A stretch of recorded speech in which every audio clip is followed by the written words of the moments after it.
Good day, good morning, good afternoon, wherever you may be. We've made it to Friday, November, what is it?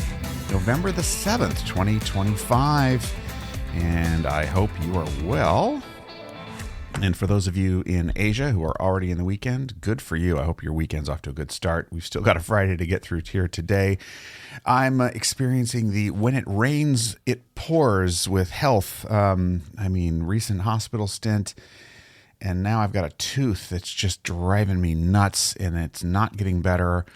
And in fact, now I've got an earache, and I don't know what's going on, but I have to go to the dentist this morning on an emergency basis. So I really hope this is it for a while. I'm used to being really healthy and maintenance-free for a long time. But I guess this is life, yeah? This is how it goes. So we'll just take it one thing at a time. That's the only way to get through anything. All right, what do we got today? It looks like another sunny or partly sunny day here. It was like 36 degrees Fahrenheit last night as a low. So we were like 4 degrees away from freezing.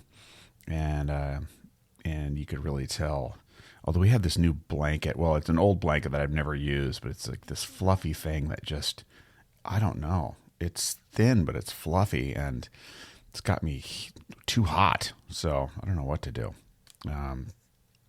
But yeah, today's going to be in the high 50s Fahrenheit. What is that? So I got to change the calculation. It's 8 degrees Celsius at the moment. It's going to be 15 degrees Celsius for a high today. So yeah, we're right there in the fall. Shout out to my friend Helena in Los Angeles, who listens to this on the daily and takes her walk in the morning with me, I think. So as you're walking, I just want to send you some love and gratitude for your friendship and listening and all the collaboration over the years. So, and I'm sure you're enjoying a very different weather day than we are here. At least we get to layer. We get to layer clothing. All right. So we are like 40 something days until winter, I think. And so, 44 days until winter officially begins in this part of the world. And notable events, I was looking at this. A couple of them stood out to me. In a cartoon by Thomas Nast, I'm sure it's the Condé Nast name, Nast, the elephant was first used to represent the Republican Party in 1874 on this day, 1874. So that's when the elephant started. And now that elephant has turned into something else. I don't know what it is. I don't know what the beast is, but it bring the elephant back. And the second one is there's a bunch of different things, but this was interesting because I've talked about this before. Of course, the constitutional amendment that guaranteed the right for women to vote didn't happen until the 20th century. But the state of Colorado granted women residents the right to vote in 1893. And that was one of the things that we were talking about, how there were individual states that granted women the right to vote earlier than when the amendment happened many years later. All right, so that's what we've got going on there. So what is cooking? Well, I have to say, as many of you know, if you listen to the show regularly, we're all about building new things and the adventure of business and life.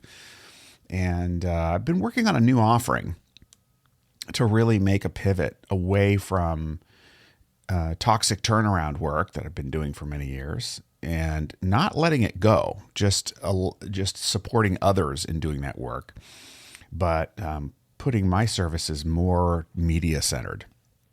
And so, of course, we've got the Building Business Relationship show, and we're working on that and building out the segments and putting out pre-launch content. And along with that, I wanted to offer a service to help founders tell their story on camera and help founders be what I call irresistible on camera. And meaning that you watch them and you believe in them and you are drawn towards them. You can't resist their energy. They just pull you towards them. And that's, I think, the challenge of every leader now, especially if you're a founder, is to be irresistible to your audience. And And you can't do that. Most people can't do that alone. They need help to draw that out of them. And so I'm thinking, this is a great service. I think I'll get some purchase on this. So I got invited back to a networking event last night in Manhattan. And the people who organize it are all CFOs. They're like fractional CFOs, and they offer financial services. So you're thinking, oh my goodness, this might be a dry crowd, as far as, topics go. Not at all. I mean, I know these people, they're good. But it was such a contrast between the first time I went to their networking event, it was a year ago, a year and a half ago, till now, because the first time I went, I was talking about working with struggling teams that are, having trouble communicating. And I've talked about that in networking groups for years. And the only traction I've ever gotten is through relationships, pre-existing relationships. So in a networking event, it has always been a real challenge to talk about those services and talk about that with potential referees, people that would refer me. This time I went in with, I'm going to help electrify your story on camera, humanize you, humanize the founder, and help them be irresistible on camera. And that, the language, I was literally workshopping the language for the first time. I had thought it through. I've done a little work on it in the last week, but I don't even have a website for this service done yet. And I walked away from that with a sales meeting booked in the Flatiron in Manhattan with a brand, a retail brand. It's a startup. And I met the founders, and they're like, oh my God. And so they've invited me to have lunch, and we're just going to explore what they need. And maybe I can help them, maybe I can't, but it was instant. And then I got offered by one of the largest bank in the United States, someone there who is connected with their startups division, said, oh my goodness, that service is perfect for all of our startups. We need them to tell their story on camera. And he's going to connect me with the people over there. And he says, just work your way through all of those companies. They all need it.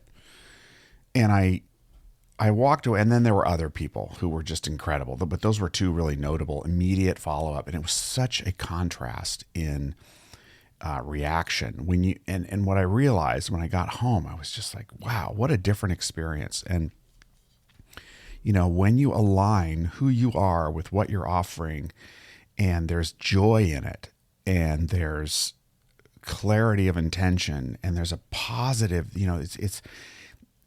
it's great. It's important work to turn around struggling teams. It's very important work. But the energy for me, speaking from a place of building something and showing how great you already are and putting that on camera and helping you tell your story, for me, that so aligns with my heart and where I'm at already.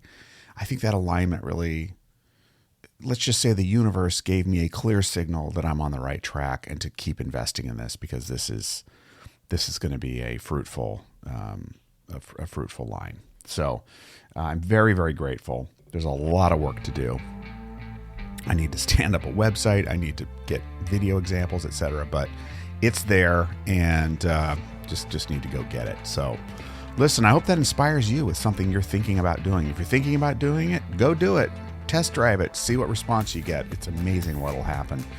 And you might just get a signal that you're on the right track. So with that, I want to wish you a very happy weekend. And I thank you so much for being part of our community and our family. And look forward to reconnecting after the weekend on Monday. So in the meantime, have a great time. Thanks for listening. Give us a good rating on Apple. And we'll see you next time. Bye-bye for now.